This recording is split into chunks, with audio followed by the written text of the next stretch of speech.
Hello, Packers fans. Welcome into PackersNews.com. I'm Kassidy Hill, joined by Pete Dougherty here at Lambeau Field, where Pete, it felt a little bit like Lambeau Field of the past years, not like it's so much this year. A sold out crowd, raucous crowd up until the very end, an overtime win for the Packers, 31-28.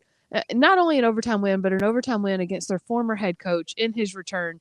This felt a little like the biggest game of the season for the Packers, and to come out on top after a 5-game losing streak, how big is that? Yeah, the thing that jumps out to me more than anything is they were down 2 touchdowns in the fourth quarter with an offense that, while it can be effective, isn't a quick strike offense. They're so run oriented, and they still found the way to come back and win the game. It's a big win. You could just feel, and I was only in that. I wasn't in the locker room. I was just at the press conferences.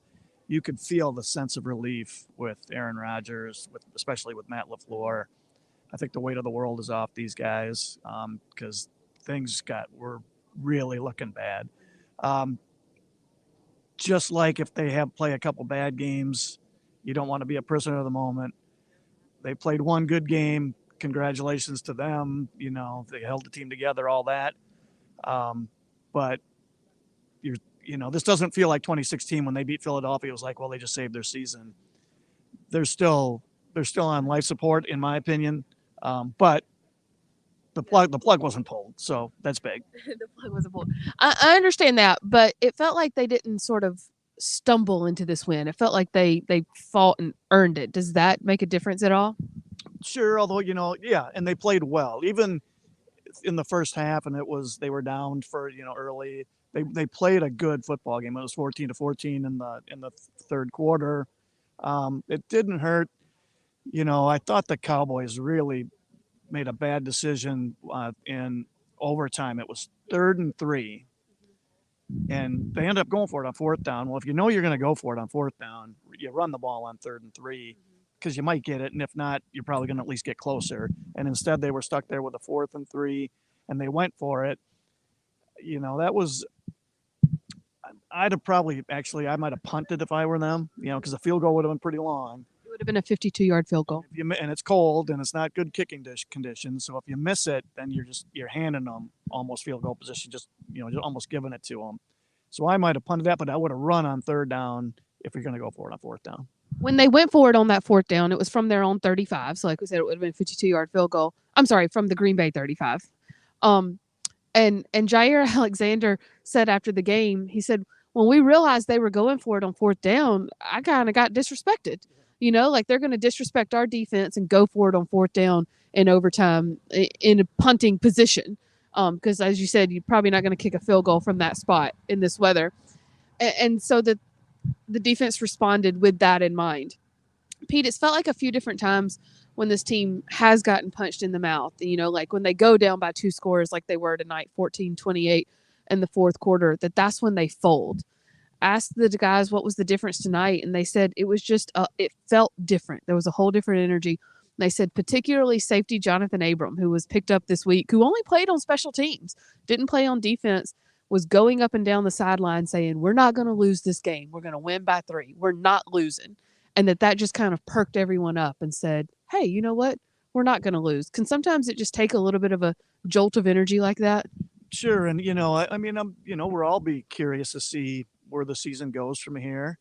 And maybe in January, this is the thing that turned everything around. I mean, Rashawn Gary's still out for the year. That's going to show up over time.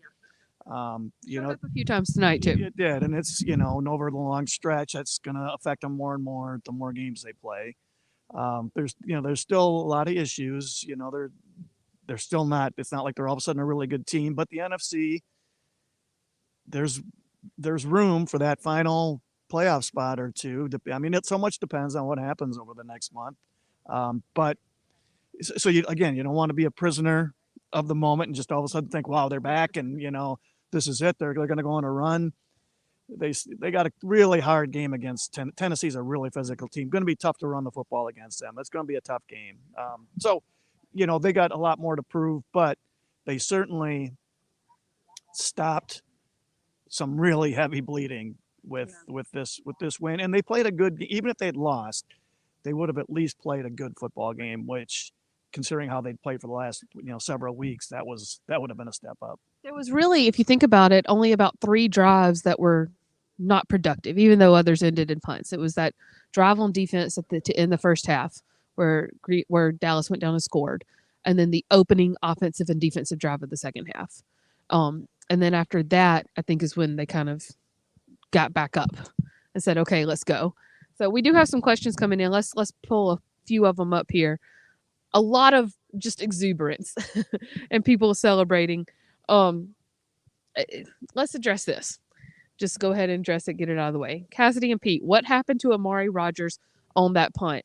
That must have been the line in the sand for Rich Bisaccia because Amari Rodgers had put 3 on the ground before today, and he was still out there. But after putting this one on the ground today and Dallas recovering, we saw Keyshawn Nixon on punt return from then on. Is that kind of the end of the Amari Rodgers experience on punt return, you think? I mean, it has to be. Although I thought the last time he fumbled that's got to be it, and it wasn't. So I would think so, but we'll see, and we'll see what other options they might have besides Nixon. Even I mean, gosh, he caught that first one off the top of his head. I mean, that's not that's not how you're supposed to catch punts. So in his defense, he's never done punt return really. Yeah, I know. I asked him about that. He'd never. I don't think he'd ever returned a kickoff either in a regular season NFL game. Now he had done it. He said he had done both a lot in training camps. And he did kickoff return when he was with the Raiders. Did he ever do it in a game or? Yeah, he did it 2 years ago in I think 2020. He did it about 6 or 7 times. Yeah, I was having because I remember talking to him about it in training camp way back when it was warm outside, and I remember him saying, and must have been punts. He said, "Yeah, I've never done it in a game, but I've done it every day in practice for 4 years." So he definitely palmed that one. Not quite how you want to see it happen, but you also want to see a lot of confidence in your punt returner, and that was something it felt like Amari Rodgers didn't necessarily have back there. And you certainly can't say that Keyshawn Nixon lacks confidence back there, for better or for worse. Eric says it was an awesome win, a lot of awesome wins. Reva asked, "How did the O line play better? In your opinion, Pete, what was the difference tonight?" I don't know. You can't. It's really hard. You can't watch everything when you're watching live, and so I wasn't real locked into the offensive line. Other than they seemed to protect Rodgers okay. Lawrence got in there a couple times, but that was about it. So it was probably having the same 5 guys out there from the opening kickoff to the end of the game, and not having Bakhtiari have to come out or anything like that. That probably helped. And guys in their more natural positions a little bit too. Yeah, Jenkins at guard, Bakhtiari at left tackle. Nyman seems to be, pretty comfortable over on the right side. He got beat early, but then I think he was fine after that. And they had a couple of penalties on offensive line early too that they seemed to clean up after the game got going, which had been huge. I think Nyman had one of those. He had a holding and he got beat on a rush. Maybe those might have been the same play actually. And but after that he was okay. And it was the Cowboys who disintegrated with the penalties. They had those two penalties that was in overtime, right? And because they were just slicing right through the field, and then they got a holding penalty and they were offensive offsides, and that put them in a huge hole. That's why they ended up with 4th and 3. Yeah, y'all can go ahead and come on back. You're welcome. A comment here that just kind of sums it all up from my Christian Watson, unreal. I mean, Christian Watson, I'm sure everyone remembers, first play of the season was that deep shot versus the Vikings, and he drops it. And after that, he was told, there's going to be another one of those plays. And again tonight, the first target he had was a drop. After that, Aaron Rodgers said he told him on the sideline, hey, I'm going to have to come back to you, and so just be ready. I think he ended with, you have the book, what was it? 4 receptions, 3 touchdowns, over 100 yards? Well over 100 yards. Yeah. 4 for only 107, but yeah, 58-yarder. This game showed how costly his injuries have been. He missed all but the last week of camp, and even in that week, he only came back part-time. Didn't he aggravated the hamstring in the opener, if I remember right? Yes. Missed a few weeks. The concussion. He's missed so much time. He's a big, talented guy. He'd be so much further along if he hadn't, the moments he had tonight probably would have come a month ago if he hadn't missed so much time. So that injury has been a killer because they put a lot of resources. They put 2 late second-round picks into one player where they could have sat there and drafted 2 guys, a receiver and a tight end, whatever. And so his injuries have been it's just been a real killer for this team that was, breaking in a new receiving core. It was, and he showed tonight. I mean, he's not going to do this every week, but he's got a lot of talent. He's a big, fast guy, and I was thinking he is so much farther ahead than like Marquez Valdez-Scantling was his rookie year, because that's kind of his physical similarity guy, and he is way more advanced as a rookie than Valdez-Scantling was. After the game, Pete, I got in the elevator to ride down to the locker room, and Brian Gutekunst was in the elevator with me, and he kind of stepped to the back wall, and he just like leaned his head up against the back wall, closed his eyes, and breathed the biggest sigh of relief you will hear come out of somebody. That was a collective for the entire Packers organization right there. Yeah, I don't doubt for a second how just what a relief that had to be for everybody in this organization. Right. A little bit of everything, but part of that being trading up to draft Christian Watson and then him having a night like tonight finally. That's what Brian Gutekunst was hoping for when he made that trade to get him. A good question from Levi. Are McDuffie and Ford better than we thought on defense? When Rudy Ford came here, I remember he told me, I picked Green Bay because he was a free agent. He said, I picked Green Bay because I have a chance to play on defense here. And I remember when he said it, thinking, really? Where? And he knew that he would get a chance and that he could get a chance.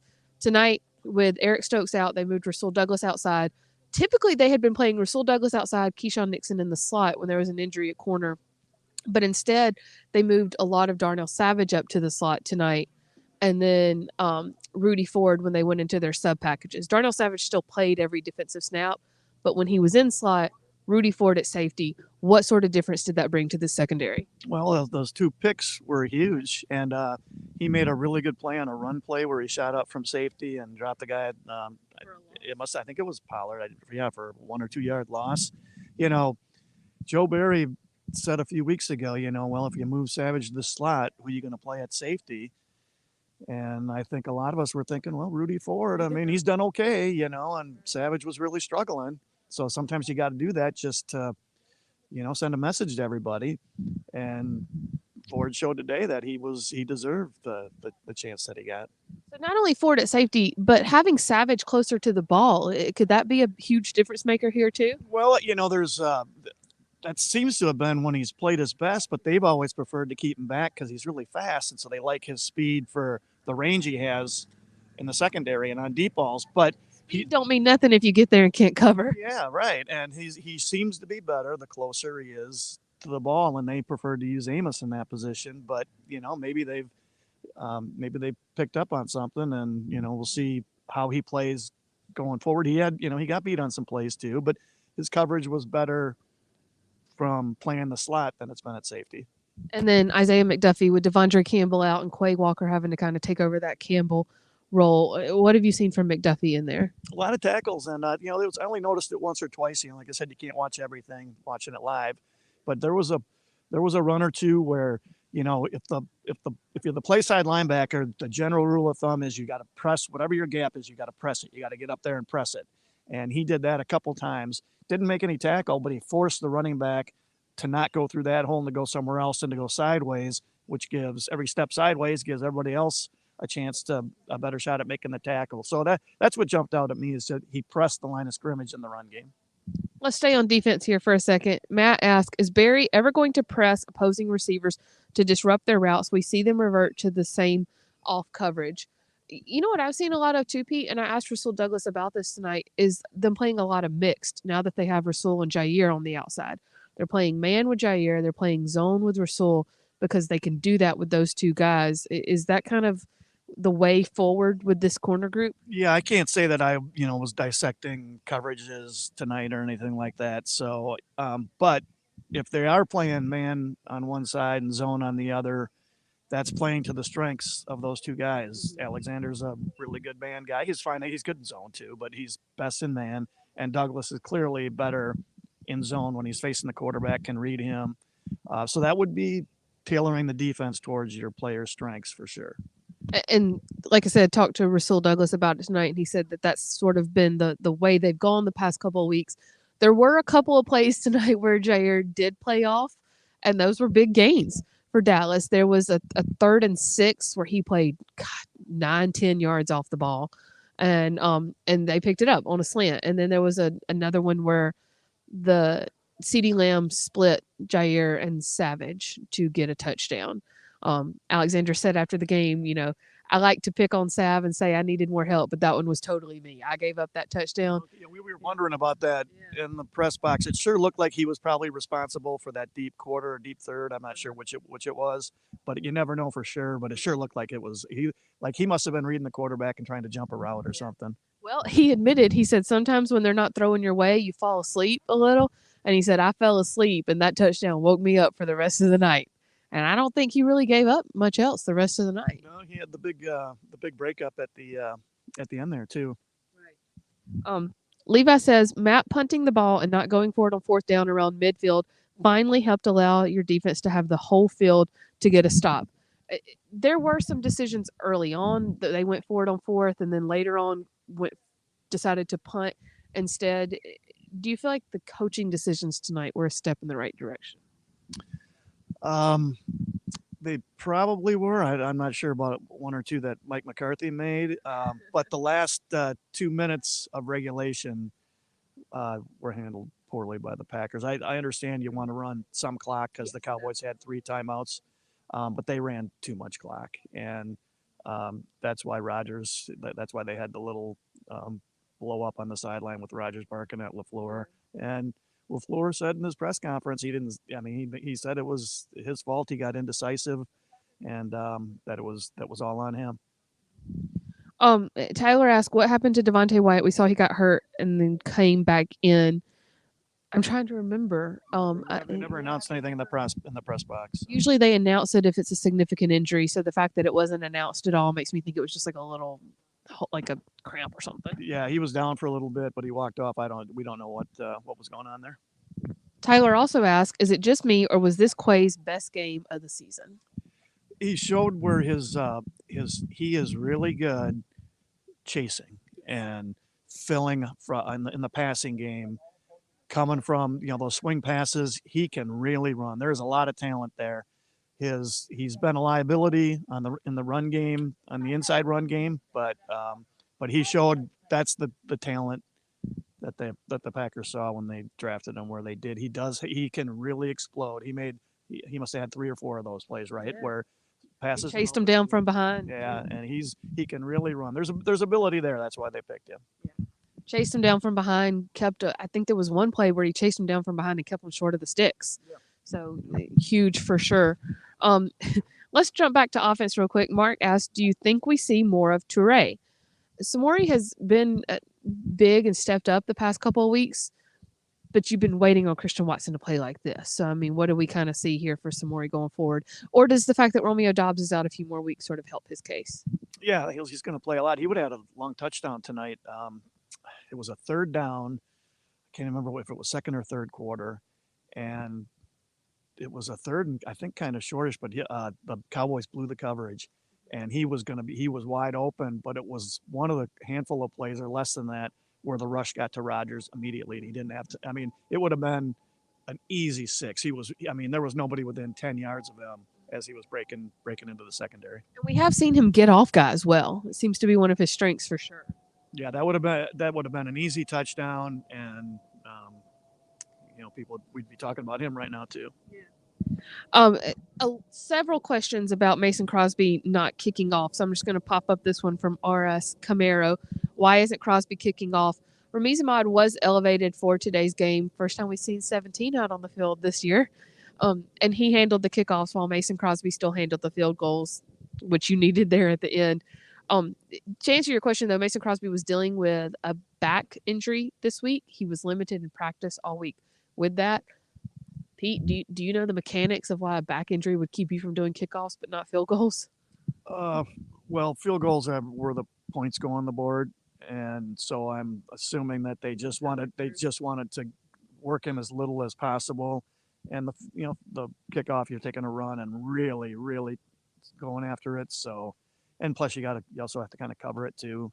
So what if you get stuck in a position where you got to make a tackle? That's all that probably factored in. This is a great question from Randy to end us here. He says, any final thoughts before we go into a short week to face the Titans? I'm going to throw a couple up there for you, and you can lob them down.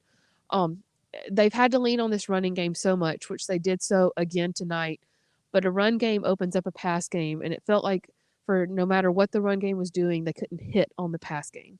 They did that tonight. How much of a boost is that moving forward, especially heading into a very short week? Well, it's big, and it shows you how fine the line is between a good game and a bad game because you miss a couple of those and it's just a disaster, and you lose. You hit a couple of them, you win the game, and everything's great. And they were like the couple of the plays they hit tonight, they were missing those for the last 5 weeks. They were missing them. So this is the way this offense has to look. Run the ball a lot, even run it on like the first series, the first 6 plays, all runs, 3-3 or 4-4-2, 4-4-2. So even on 3rd and 2, they ran the ball, got the first downs. If you're willing to run the ball on 3rd down, even into defenses where there's a lot of guys in the box, that eventually through the course of a game is going to open up the things that you were just talking about. Yeah, and a huge night for Christian Watson as well to sort of get that confidence under his belt. As we said, a short week, so we will be here for you all week as we get ready to welcome the Tennessee Titans into town for Thursday night football, led by the King Henry himself. Will be interesting to see how this rush defense goes, especially without Rashawn Gary on Thursday night. Make sure to stay tuned to PackersNews.com for full coverage as we wrap up the Packers' huge overtime win versus the Cowboys. Pete, thank you as always. We'll see you next time.